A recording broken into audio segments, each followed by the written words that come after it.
As the world marks the 70th anniversary of the liberation of Auschwitz-Birkenau, this short film shares the reflections of 5 Canadian Holocaust survivors, along with students who participated in the March of the Living.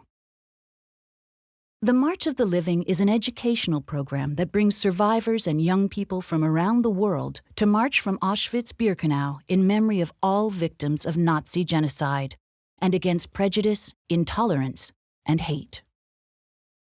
The words of these survivors and the young people who accompany them on the March of the Living are an eternal reminder about humanity's capacity for evil, a warning that must be sounded anew in every generation.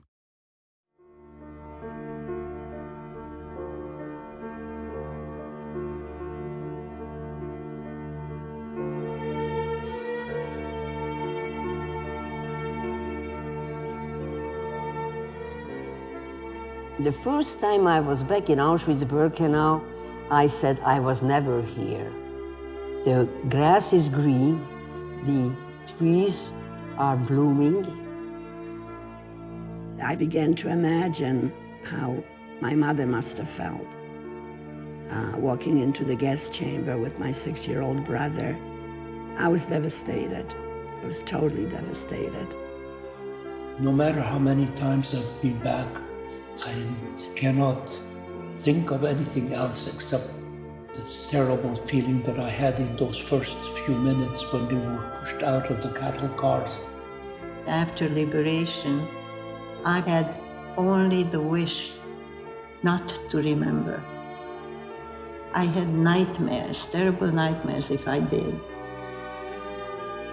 To lose freedom is a terrible thing. This is what I regained when I arrived in Canada. I felt this freedom here in this country. Auschwitz-Birkenau is there as a warning to future generations that they'll fight tooth and nail to stop from anything like this happening again. 70 years ago, Soviet troops liberated Auschwitz-Birkenau, located in what was then Nazi Germany-occupied Poland. The camp is history's largest and most notorious site of mass murder. An estimated 1.1 million innocent men, women, and children, mostly Jewish, were murdered there. 2015 marks the 70th anniversary of the liberation of Auschwitz-Birkenau. It's 70 years since the liberation of Auschwitz-Birkenau by Soviet troops on January 27th, 1945. Auschwitz-Birkenau, it was a factory of death. It was meant not just to murder people, but to destroy their souls. It's an eerie feeling to walk through Auschwitz-Birkenau, the place where 1.1 million Jews were murdered, but now stands for people to go and visit as a historical site. I remember being really shocked, couldn't believe how huge the place was. It was like another world, a very terrifying world. Some of the hardest things to see were the displays of human hair. You realize this came from living people. I burst into tears. They have the shoes of the children, and it's the little red shoes that stick out that still hold such vibrant colors, and you would know that those shoes were worn by a child with the same spirit. There's always a shiver in my spine when I speak about it. It's one thing to read about Auschwitz-Birkenau, to read about the Holocaust, but when you stand in this place of enormous suffering, you feel two things. You feel so humbled by what these people went through. You begin to realize that no matter what challenges you have had in your life, they pale in comparison to what the prisoners went through. And you realize, without any false modesty, I could not have survived for a day in that camp. For a moment, physically or psychologically, I would not have survived for even a day. And what those people went through is beyond belief. Never again will not be realized unless we will it with all our might. I turned 16 years old in the shadow of the gas chambers. I am from Hungary. I was deported along with the rest of my family members, and we arrived in Auschwitz-Birkenau. Within 57 days, close to 500,000 Jews were deported from Hungary to Auschwitz-Birkenau. 75% of them were gassed immediately.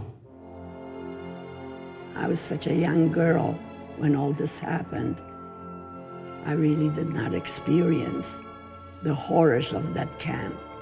My parents did not survive. My one brother that I had did not survive. Grandparents on both sides did not survive. Many cousins and uncles and aunts.